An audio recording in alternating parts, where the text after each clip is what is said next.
Hey everyone, just want to do a quick video on how to adjust your transaction costs, otherwise known as setting your gas fees. So I'll just start off by saying you do not have to be on the Forsage site to be able to access your Metamask wallet. But anybody who opens the Metamask wallet while other tabs are open, just realize that those other tabs do have access to information about your wallet. So just be careful and make sure you're not on a site that is unknown when you're opening up your wallet. Another quick note about MetaMask is if you do not see the little fox icon in the upper right hand corner of your browser window, then what you can do is click on the little puzzle symbol, the white puzzle symbol, and that'll do a drop down. And then you'll be able to press this button right here, which will pin MetaMask to the top. And once you do that, it will appear at the top of your screen so you can get to it easily. So once you click on that, then it'll give you a screen where you put in your password and you log in. And if we're using an example of just sending money from one wallet to another, in that case, as opposed to starting a transaction from the Forsage site, you would enter a wallet address, you would enter the amount that you would like to transfer. Normally, you just pick whether you want it to go slow, average, or fast speed, and then you click next. But you may not have noticed that there's an advanced options here.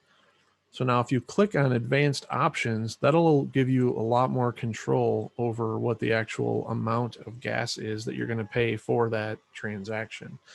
So if we click on advanced, you'll see it now shows gas price, which is listed in GUI, and the gas limit, both of which you can adjust. And once you adjust them, you'll click on the save button. But just real quick, let's explain what that is. So what is GUI?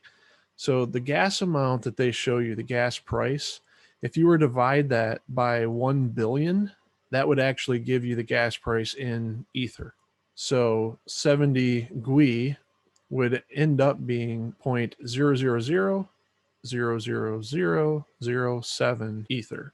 So now this gas price, just so you're aware, is sort of like going to a gas station and fueling up your vehicle. There's a price on the billboard that says how much the gas would cost.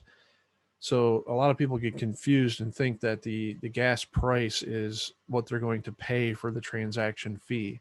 And that's simply not true. It's just the price per gallon, so to speak. It's the price per usage within the Ethereum network. So if you take that amount, that gas price, and multiply that by how much gas your transaction actually requires to be processed, since every transaction has processing time that's associated with it, some are easier than others. If you're registering for an X3, X4, level 1, there's multiple transactions going on and your total usage will be fairly high. If you're registering in X Gold for the first time, the slot 1 or level 1, your usage amount will be higher than normal. As you upgrade each level, it may not require as much gas in order to move to the next level. If you're simply sending money from one wallet to another, then that's a really simple process. It's like driving less distance in a car. So this usage amount, the actual amount that you use, is sort of like the distance that you go. How many gallons or liters did you use, right, of gas in order to refill your tank?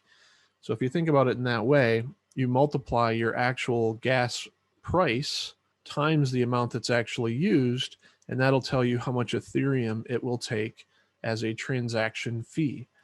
So if in this example, we're using 70 GUI as the gas price, we actually had a usage of 399,878, that turns into 0.02799, which if you're assuming $1,000 US per Ethereum, that would equate to 27.99 in dollars for that particular transaction fee. So now what is the limit? So notice the gas usage is up to a gas limit. So the limit that you're setting is saying, I don't want to pay that gas price if the transaction takes more than a certain amount of usage. So for example, in X Gold, we're setting the gas limit to it was 700,000 or a million, just to make sure that the transaction is able to use enough gas to complete without failing. So when the system actually determines how much is actually used, that will reset from your estimated gas amount to your actual gas amount. The limit just says, I don't want it to go over this. So I don't want to drive more than X number of miles in the car analogy. Once I get to that point, I'm done. Whether I got to my destination or not, I've used my gas. So that is why you will still lose you'll have a transaction fee associated with a transaction that fails. You still drove a certain distance before the transaction failed, and that is why you still are charged a gas amount. So the idea is to set your maximum as high as you need or want, but you have the ability to adjust the gas price down to an acceptable level. The difference there is it's like saying, okay, I'm willing to pay X amount for gas at the gas station, but the current price at the gas station is higher than I want to pay. So I'm going to sit and wait before I refill my car until they drop that price down. That's what you're doing when you adjust the gas price. You're saying to the gas station owner, in this case, it's the miners who are running the Ethereum network, but to follow with the analogy of refilling your tank after a trip, it's like sitting in front of that gas station and saying, I'm only going to pay $2 for gas. So until you drop your price to $2, I will sit here and wait. And that's what happens when you drop your gas price below whatever the going rate is at the time that you want to put your transaction through.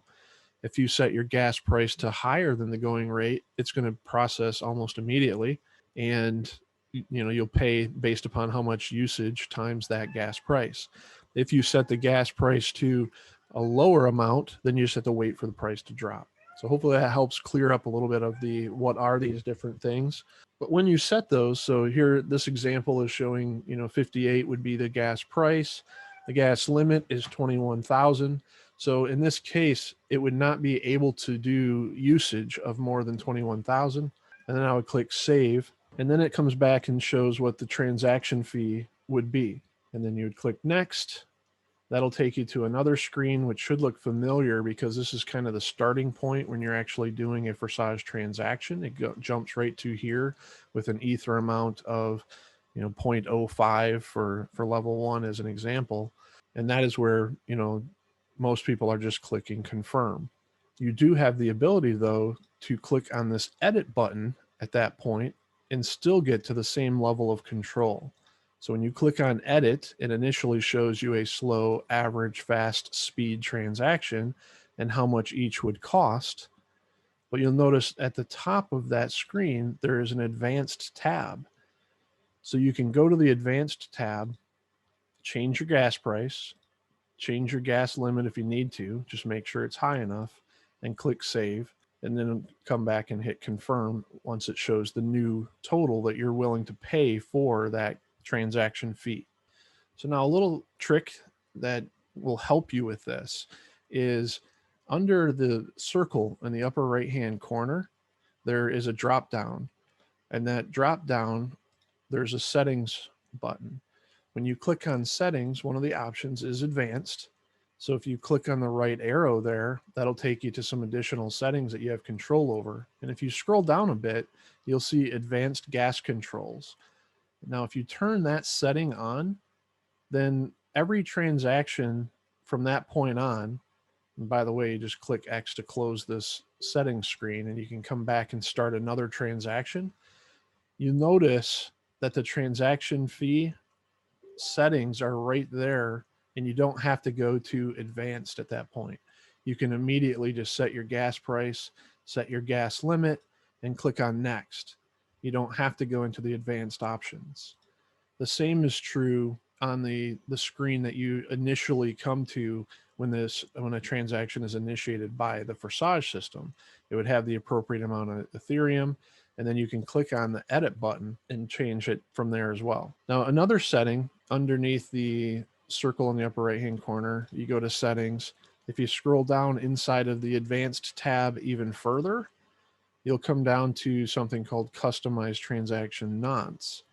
Now, in this case, when that is on and I close the screen, you'll notice there's a difference on the main screen of this custom nonce. So if anybody ever tells you, and that's a different training as to why you would ever want to set this nonce, but if anybody tells you, to send, say, a $0 transaction to yourself to clear out a transaction, to cancel a transaction, then what you'll have to do is set your custom nonce to the same number as the nonce on the transaction that you're trying to clear.